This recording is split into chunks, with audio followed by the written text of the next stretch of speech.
Hello guys, this is Professor Dykstra, and we are on our last and third of the movements in our philosophical undertaking of understanding our educational background. And this week we're looking at postmodernism. Just a quick recap. A couple of weeks ago we looked at Plato, and Plato really thought that truth existed out there somewhere, maybe up in the heavens, but that also our souls came from that area. And so in that way, really what education is getting our souls back in touch with the truths that it knew back when it was in heaven. And that once we can realize those great truths inside of us, wake those up, then we can rule over our own bodies. And if we can rule that, we can rule others, cities, nations, empires, and so on. Next, we found out that the modernistic movement wasn't so interested in just dominating themselves internally or others, but were interested in dominating nature. That nature could show us these objective truths, and if we just use rationality correctly, we could discern them and maybe even mathematically describe them and then use them to create something like a better world or just to conquer our enemies. Well, this week we're moving into postmodernism, which is more a reaction to modernism than it is a movement in itself. So they don't necessarily say truth doesn't exist, but that is probably just honest to say, even if truth does exist, even if truth is value-free, humans are not. And humans are the ones interpreting this truth. And so truth becomes subjectively interpreted through whatever situation you find yourself in, part of history, part of a social group, part of a religious movement. However your finances are going to deeply affect what you care about and think about, especially as true or real. So our situations and context really seem as important, if not even more important, than anything like a value-free or objective sense of truth. So the postmoderns really take us to task with how human we are and kind of just disillusion us that we can somehow contain some unvalue-free or rational truth. So let's just take a look. Like I said, this is a reaction mostly, but I think it's good to just appreciate the fiasco that modernity kind of brought to the world. It didn't really come through with what it said. It didn't bring us a bunch of medical breakthroughs to make us all live forever or anything like what Descartes was saying. And it certainly didn't bring world peace like Kant was hoping would happen. In fact, really what it did is it really increased the disparity between those who were going through the Enlightenment and those who weren't, which seemed to justify then large colonial movements all over the planet. This is a bad definition of colonialism, but I think it would work in the postmodern shadow. Let's say it's something like this: my culture should dominate yours because mine is superior.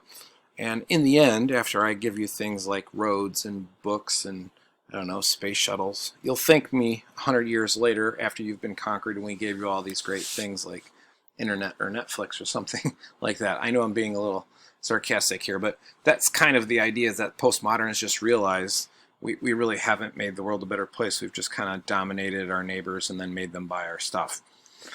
So we kind of also want to look at this colonial issue because Europe was just torn to shreds during modernism through endless wars. And that didn't stop when it got exported through colonialism. In fact, it just seemed to just start wars across continents, like World War I and World War II.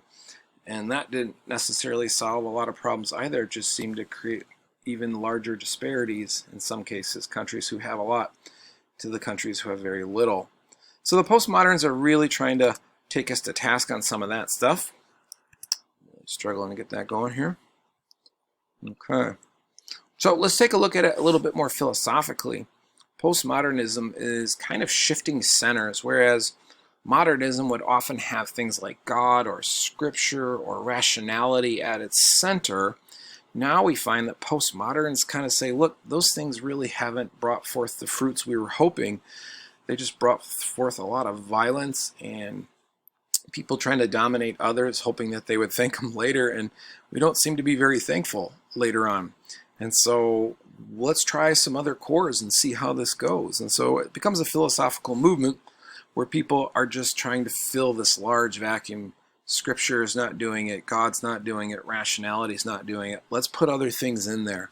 And so it's really hard to define postmodernism because so many different people have put so many different things in at its core. So what we'll do this week is we're going to look at a few, but really what we're going to recognize is that postmoderns really just show us, look, postmodernism is not here to deny truth necessarily.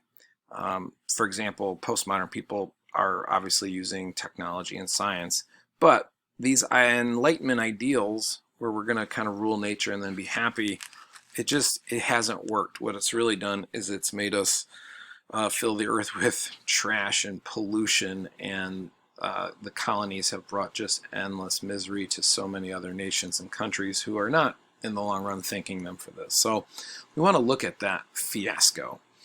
So let's take a look. Part of what postmoderns worry about is that this truth is always coming through a context in history, and you're always in part of a society that values certain things. And so whatever that context or situatedness is going to be what determines what you talk about. It really is. And so you'll just notice that cultures value and talk about different things, and we just need to recognize whatever people are calling truth or reality is often because of the situation they're in.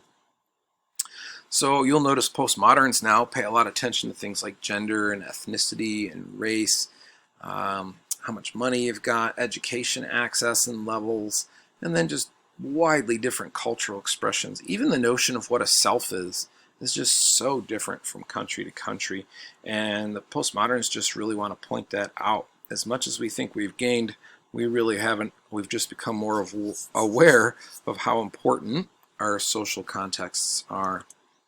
So value-free objective knowledge is kind of in that way unmasked, or at least shown as some kind of masquerade, or even worse, maybe even meaningless. Who cares if we can get to the moon, but we can't figure out how to solve problems within our own country?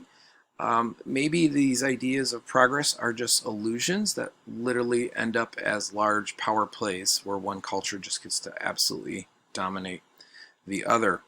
So, big ideas again, removing the core, so it's not God or rationality or scripture, but now they just keep replacing it with other things at its core. We're going to look at three thinkers who have replaced their own values into this core. We're going to look at Friedrich Nietzsche, German, and he's going to take out God and rationality, and he's going to just say, let's just call it what it is. Everybody, every second, with every word you say, is trying to make other people do like you, think like you, be like you, agree with you, and he just calls this notion the will to power.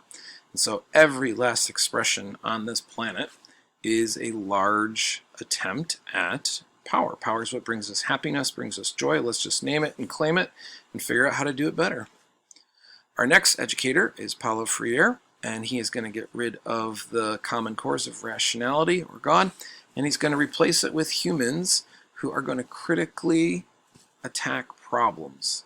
Problems will be posed, and then together, we as countries, as nations, in solidarity, will solve those problems together. What if we face the future with that instead of how do we dominate one another, but how do we work together to solve problems?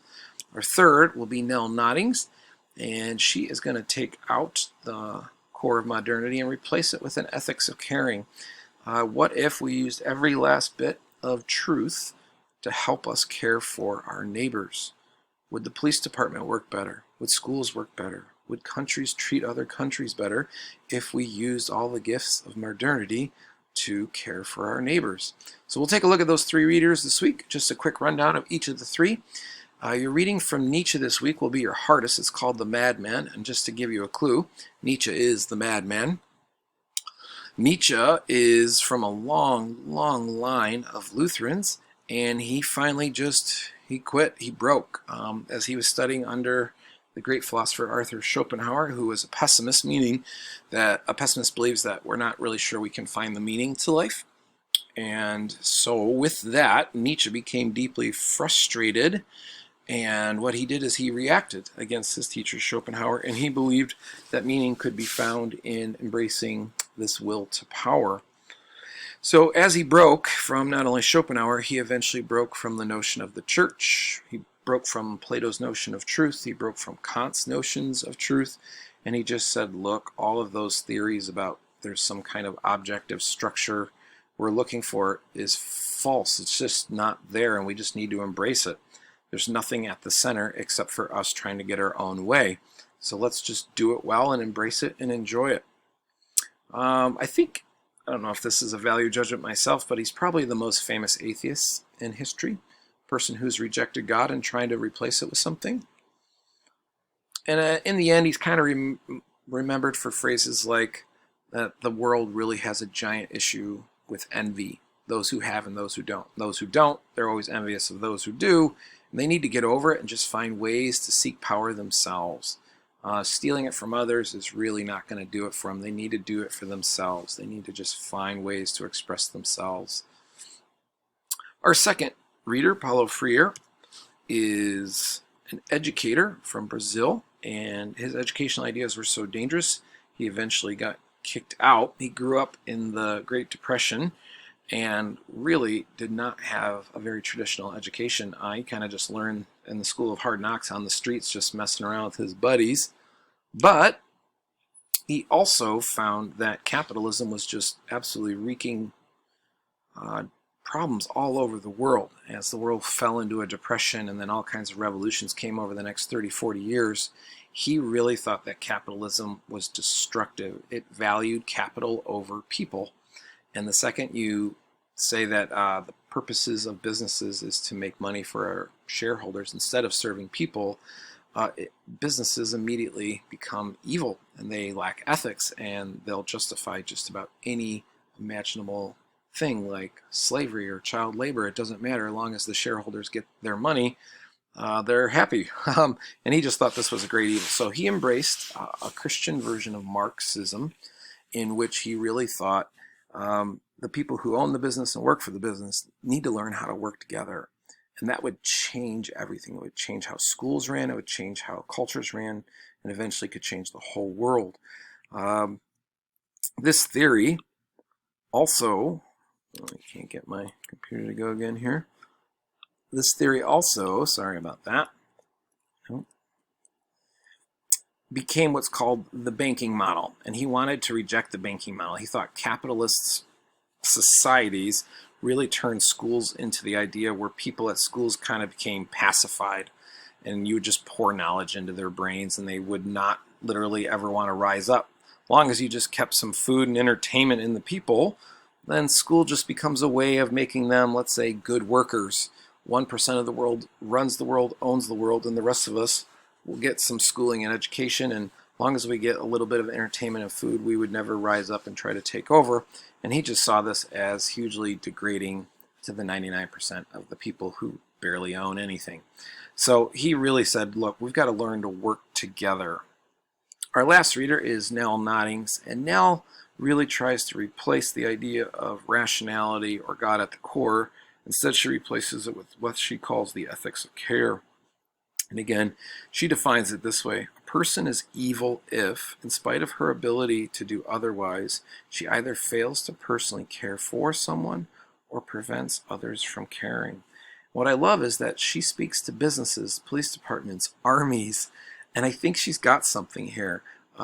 She was an educator herself, and for many years. She's been married for over 60 years. She's got more grandkids than I can count. She practiced what she preaches, and people love her, and they want her to come and speak. Some videos in here if you're interested in watching some of this, but those are our three. Those are our three postmoderns. So Nietzsche just says, look, God is dead. Let's just face it, and let's just say what we want. We're all trying to dominate, and we all feel great when we do. It's why we do things like business or sports.